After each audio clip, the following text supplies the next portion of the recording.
Welcome to Chillin' 101. We hope this video helps. You start by confirming your connection and saving the current DNS so you can revert if needed.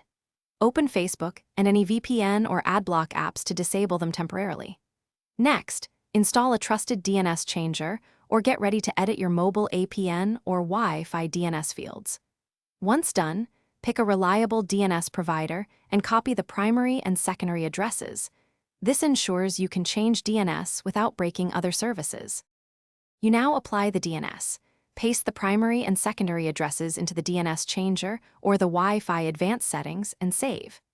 If using mobile data, modify APN DNS where allowed or use a system-level DNS app with proper permissions.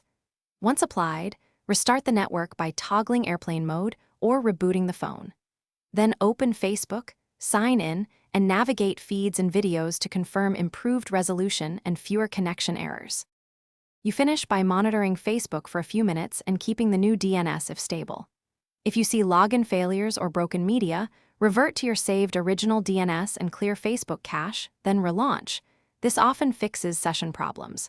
If problems persist, try a different DNS provider or disable IPv6 in advanced settings because some DNS services handle IPv6 differently.